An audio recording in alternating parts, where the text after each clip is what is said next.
Манай улсын эдийн засаг дотоодын нийт бүтээгдэхүүний багагүй хувийг эзэлж байгаа худалдааны салбар. Ажиллах хүчний бол бараг дийлэнх нь ажиллаж байгаа худалдааны салбарыг хэрхэн өөрийн гэсэн бодлоготой хуультай болгох вэ гэдэг асуудал. Шийдвэр гаргах төвшөнд шинээр байгуулагдсан аж үйлдвэрийн яамны бас гол бодлого зорилтуудын нэг болон хэрэгжиж байгаа. Улсын их хурал дээр бас яг энэ худалдааны тухай хуулийн шинэ хуулийн төсөл бас хэлэлцэгдэж яригдж байгаа юм аа. Тэгэхээр бид худалдааны салбарын талаар ярилцахаар худалдаа бэлтгэлийн яамны бодлогт сайдалсан худалдааны гавьяат ажилтан Бэг Зугай хэстүүдтэй ураад байна. Танд юуны өмнө баяр хүргэе. Баярлалаа. Оны өмнөх энэ хүндтэй шагналаар шагнуулсан гэж дуулсан. Баярлалаа. Тэгээ та бас энэ салбарыг бас их олон жил удирдах худалдаа бэлтгэлийн яам байхад л ер нь Монгол улсад худалдааны бодлогыг бас барьж ажиллаж исэн хүний хувьд бас энэ талаар таны үгийг сонсох нь зүйтэй байх гэж бодож өдлөө. Худалдааны салбар бол ард түмэндээ үйлчилдэг улс ордын аж ахуйн нэг томоохон чухал салбар. Худалдаа бол төр ард түмний холбож байдаг ийм сэжмийн гүүрнэ гэж би ингэж үздэг. Яагаад гэвэл худалдаагаар дамжиж төрөөс ард түмнийхэн сайн сайхны төлөө явуулж байгаа бодлого бол худалдаагаар дамжиж ард түмэнд хүрдэг. Яагаад гэвэл худалдаа бол хүн амын хүнсний хэрэглээ идэж уухаас өсвөлээд эдлэж хэрэглэдэг өмсдөг говтос, байрладаг байр, ундаг унаа бүхэл зүйлийг худалдаагаар арилжаагаар дамждаг учраас энэ бол хүний амьдралд нэн чухал үүрэг гүйцэтгэдэг ийм салбар л да. Ийм салбар бол улс ордын аж ахуйд бас чухал нөлөөтэй. Сая та бас өөрөө хэллээ. Ер нь манай дотоодын нийт бүтээгдэхүүнд бол ялангуяа зах зээлийн систем сэлтсэн энэ нөхцөлд бол худалдаа бас дотоодын нийт бүтээгдэхүүний нэлээх хувийг эзэлдэг. Ажиллагчдын бас нэлээд олон хувь нь бол энэ худалдаанд ажилладаг ийм салбар л да. Тэгээд хамгийн гол нь 90 оноос хойш 90-ад оны ихээр худалдааг хамгийн түрүүнд хувьчилсан. Энэ хувьчлах бол зах зээлийн жамаараа бол маш зөв. Ийм зүйл болсон. Тэгтээ хувьчил дотор бас ярих янз бүрийн юм байдаг юм, шүүмжилдэг юм. Тэгтээ худалдаа хувьчлах нь бол зөв. Худалдаа хувьчлаад худалдааг бол хувь хүн компани ингээд эрхэлдэг болсноос хойш ер нь төрөөс явуул худалдааны бодлого бол би алдагдсан гэж үздэг. Өнөөдөр хүртэл худалдааны талаар төрөөс явуулдаг цэгцтэй тийм бодлого, тийм баримтлагдаг, баримт хүчиг байхгүй байгаа. Тэгээ энэ бол надад их нэн харамсалтай санагддаг юм. Энэ хүний амьдралын бүхэл хэрэгцээг хангадаг энэ салбарыг төрөөс явуулдаг тодорхой бодлоготой хуультай болох явдал бол нэн чухал гэж үздэг.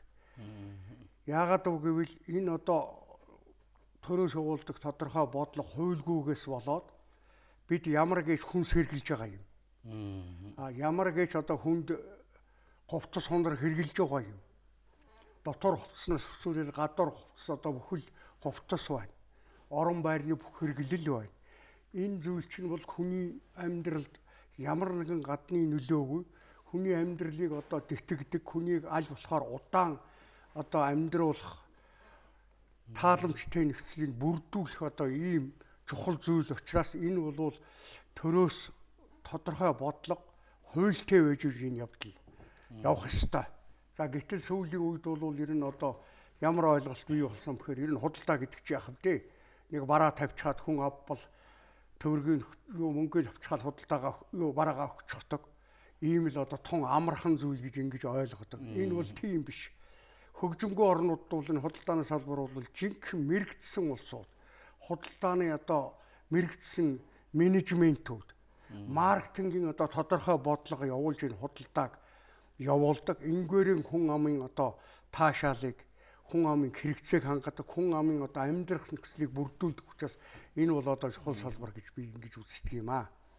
За тэгээд одоо худалдааны тухай хууль улсын их хурлд 2 хувилбараар өргөн барьцсан байгаа. За тэгээ энэ хуулийг бол би одоо их нэн дарыг гарах ёстой гэж ингэж боддог. За харин худалдааны салбар бол тэгээд одоо гадаад дотоод худалдааны салбар бол сүүлийн үед одоо биеийн даасан юу байхгүй нэг яамны гавсар болж явсаар байгаад өнөөдөр одоо харин аж үйлдвэрийн яам байгуулагдсанаас хойш худалдааны салбарыг аж үйлдвэрийн яам болвол бас ихэнх анхаарч нөхөр одоо сайд Эрдэнэ бат бол их анхаарч бас чухал арга хэмжээ авах гэж ингэж одоо төлөвлөж байгаа. Тэгээд худалдааны хуулийг бас өргөн барьсан энэ явдалд бол би одоо сэтгэл бас хангамжтай байдаг юм аа. Тэгээ одоо манай улсын их хурлын худалдааны хуулийг энэ одоо намрын чуулганаар энэ хаврын чуулганаар одоо хилцээд шийдчих болов гэж би гордож байна. За яагаад худалдааны хууль хэрэгтэй юм гэхдээ зэрэг худалдааны хууль бол олон чухал ач холбогдолтой.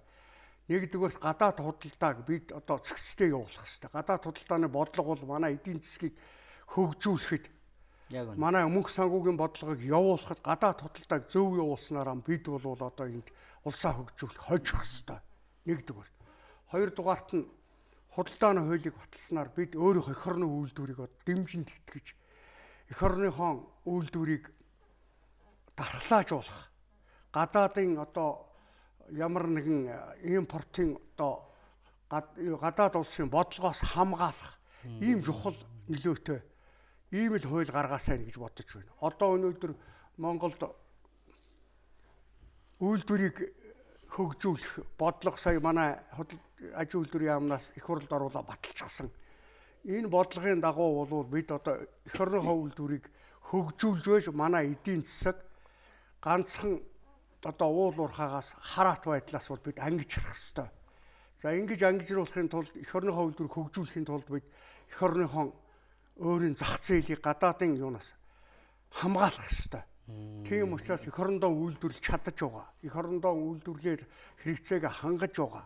Тэр байтугай гадаадад экспортод гаргаж болох ийм бүтээгдэхүүнийг үйлдвэрлэж байгаа энэ юм бол бид гадаадны зах зээлээс хамгаалахын тулд импортоор орж иж байгаа бараанд бол улсаас тодорхой бодлого явуулах хэрэгтэй.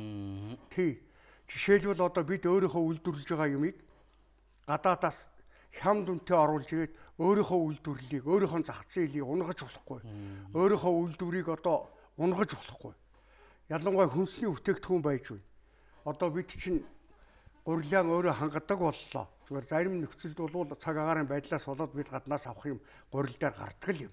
Хүнсний ногоогоор одоо бараг хангах гэж байна. За бид бол одоо оюун бол хувтас ялангуяа ноолорон бүтээгдэхүүн гэх мэтлийн олон бүтээгдэхүүнээр бол бид одоо дотоодынхоо хэрэгцээг бол хангах боломж байгаа. За барилгын салбарын юунууд байна. Цемент байна. Одоо цементийг бол ер нь энэ оноос эхлээд бид 100% хангадаг болно. Барилгын материалын юунууд байна. Цахилгаан бараанууд байна. Гэх мэтлэгээр ярил олон юм байна. Энийний чинь дотооддоо үйлдвэрийг хөгжүүлэхийн тулд бид тодорхой төрийн бодлого явуулж бай, тодорхой хуультай байж бид гадны нөлөөс хамгаалах хэрэгтэй. Тийм учраас ийм одоо үйлдвэрлэж чадж байгаа юм бол гадаадаас оруулж ирж байгаа вараанд гайлын татварыг нэмэгдүүлдэг юм уу? Эдийн засгийн бодлогоор одоо бид энийг одоо дотоодынхоо үйлдвэрийг урамшуулах хэрэгтэй. Тэр байтугай одоо үйлдвэрлэж эх орныхоо юмыг хангаж байгаа юмдаар бол татварын бодлогыг хүртэл одоо хөнгөвчлөх хэрэгтэй. Тэр байтугай зарим барааг бол одоо гаднаас импортоор оруулж ирэхийг ер нь одоо хоригдсон ч болно гэж би бол ингэж үздэг. Гайлын бодлого эдийн засгийн бодлогоос гадна зарим юмыг бол одоо бид гаднаас авахгүй гэдэг ийм байдлаар Бямсрангойныг хэлсэн үг гэдгийг. Бид нар бараг тэр зүүн өмнөд Азийн бараг 7000 км-ийн цаанаас ийм шилэн цавлсан өгсцийн импортоор авчрах ингээд. Энэ худалдааны бодлогын хамгийн гол амин сүнс бол энэ хүнсний аюулгүй байдал. Иргэн болгоны одоо юу гэдэг гэрт тулгардаг энэ бодлого зайлшгүй хэрэгтэйг батлах хамгийн энгийн жишээ бол энэ хүнсний аюулгүй байдалтай холбоотой.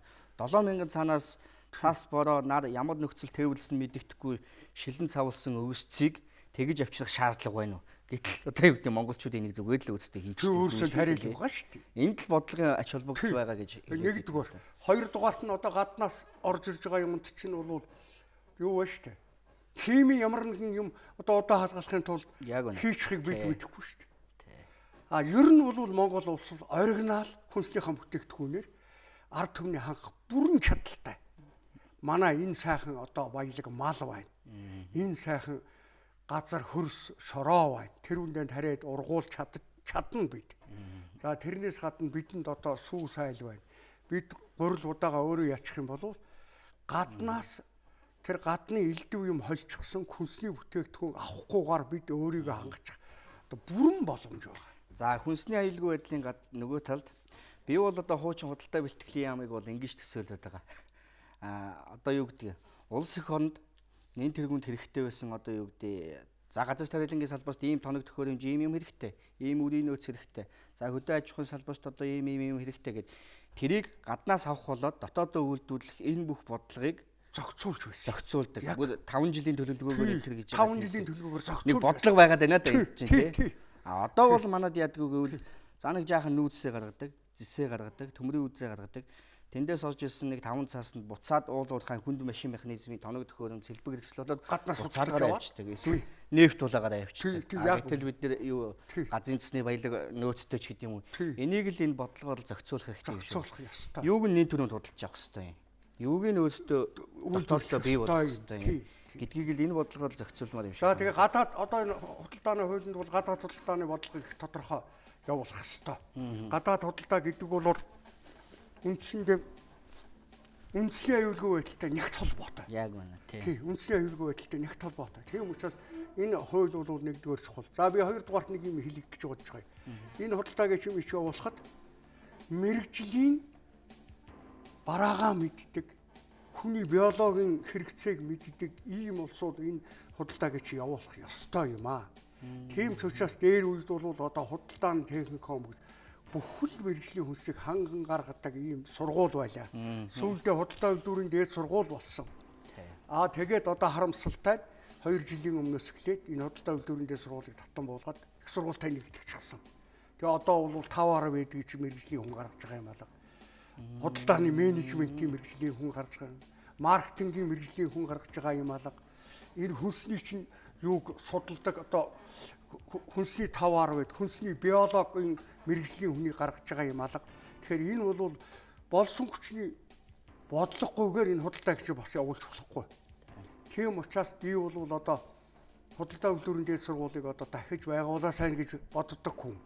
За нэгдүгээр, хоёрдугаар энэ худалдааны бодлогыг явуулахын төрөөс явуулах бодлогыг одоо зэгцтэй явуулж байхын тулд миний боддог юм бол худалдааны яамыг одоо байгуулсан гэж боддог. За худалдааны яамыг дангаар нь байгуулж болдгүй юм бол. Хууч худалдааны яам чинь гадаад худалдааны яам, худалдаа бэлтгэл яам гэдэг хоёр салбар байсан. Тэгээд одоо дангаар нь байгуулж болдгүй юм бол энэ худалдаа аж үйлдвэрийн яам гэдгийг одоо байгуулад гадаад дотоод худалдаагаа хариуцуулаад аж үйлдвэрлэлтэйгээ холбоотолчих юм бол энэ одоо комплексний иж бүрэн арга хэмжээ болно гэж одоо би ингэж боддог юм. За нэгдүгээр, хоёрдугаарт нь тэгээд одоо худалдааны хөмсүүд бол зарим улсууд бол боддог юм да. Энэ худалдаа бол ерөөсө тун амархан доор хүнд бараа авчихчаал мөнгөд авчихлаа тэгээд болоо шүү дээ гэж ингэж боддог. Хамгийн амархан хийдэг ажил болчиход байна шүү. Хамгийн амархан хийдэг ажил гэж боддог.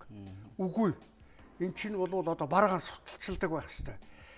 За танд бол одоо энэ бараа одоо говцсэхэд танд бол энэ говцсэг сайхан цогч байна. Энэ говц бол танд таарахгүй. Энэ хүнс бол аюулгүй. Энэ хүнс бол одоо аюулгүй шүү. Тийм юм зөкчөөгүй гэдэг. Ингээд яасан юм шүү. Одоо бид ингээд гарал үүслийн гэрчилгээтэй аймгаас ирсэн мах гэхэд одоо энэ аймгийн мах ингээд шинжилгээтэй. Ийм юм шүү. Эн чин дор хаяад одоо ухаандаа 3 настай хөрийн мах шүү. Энэ бол жахан хөксөлсөн хөрийн мах шүү. Гэдгэлчин гэх мэтлэг за тийм нарийн юм хэлдэггүй юм хэд энэ бол оригинал бүтээгдэхүүн шүү. Энэ бол аюулгүй шүү. Одоо Америкаас орж байгаа дахианы мах бол одоо энэ аюулгүй шүү. Ийм юм шинжилгээтэй шүү гэдгийг тайлбарлаа. Та одоо дахианы мах боловсруулахдаа одоо ухаандаа яаж боловсруулж идэх вэ? Дахианы мах идсэн үед ямар ундаа хэрэглэх вэ? Хонь хөрийн мах хэрэглэсэн үед Дээрээс нь одоо ямар ундаа хэрэглэх вэ? Юу уух вэ гэдгийг хүртэл одоо энэ чинь биологийн хэрэгцээгээр хүнд энэ чинь тайлбарлаж мэрэгчлэн байх хэрэгтэй байна. Тэгэхээр энэ бол их нарийн зүйл. За би бол одоо худалдаанд үндсэндээ ер нь төрийн байгууллагт би худалдааны асуудлыг эрхлээд 30 гаруй жил ажилласан. За тэгээ худалдааны салбарт бол би өөрөө бас өөр үндсэн нэгд салбарт нь ажиллаагүй ч гэсэн удирдах байгууллагт нь ажилласан. Би өөрөө Ленинград худалдааны дэд сургууль төгссөн. Тийм учраас энэ худалдааны салбарыг бол би бас яг социализм үеийн сэтгэлгээгээр хүн гэж бодож байж магадгүй. Ер нь бол би гадарлана.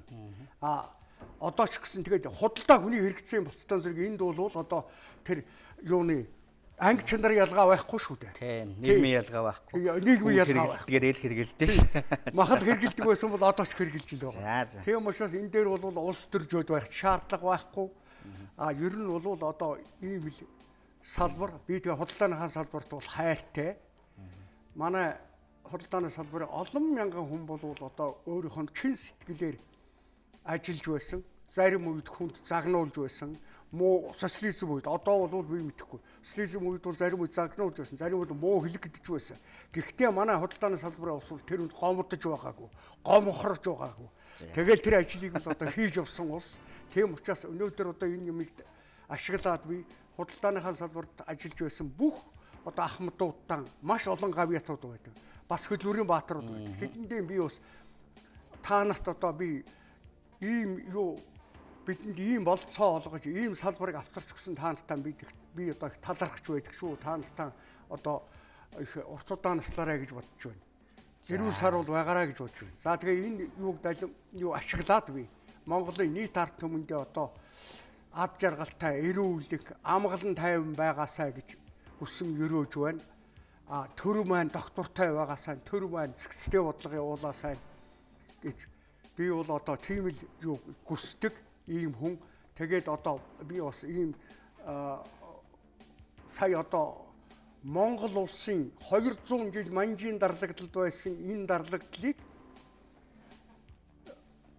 цаг үеийг ашиглаад одоо Монгол улс тусгаар тогтнолоо зарлж эзэн хаанаа томилсон энэ баярын өдөр урд өдөр нь би одоо энэ шагнал авсандаа их бэлгшээж байгаа. Ингээд одоо би бас шагнал өгсөн төр засагтаа баярлж байна. За баярлалаа. За тэгээд таны зөвлөгөө сургамжийг бас шийдвэр гаргах төвшөнд ч за нөгөө талдаа олон нийт ч гэсэн ирнэ худалдааны бодлого хууль ямар хэрэгтэй юм бэ гэдгийг ойлгосон бах. Цаашд ч гэсэн бас асуудал лавлах, тодруулах зүйл гарах байх гэж бодож байна. Тэгээд танд амжилт хүсье. Эрүүл хийх хүсье. Баярлалаа. За баярлалаа. Телевизэн хамт олонд одоо намайг ингэж бас ард түмэнтэйгээ уулзаж, салбарынхантайгаа уулзаж ингэж өөрийнхөө бодлыг тодорхойлох болцоо олгосон. Үндэсний телевизийн хамт олонд одоо нэг их талархаж байна.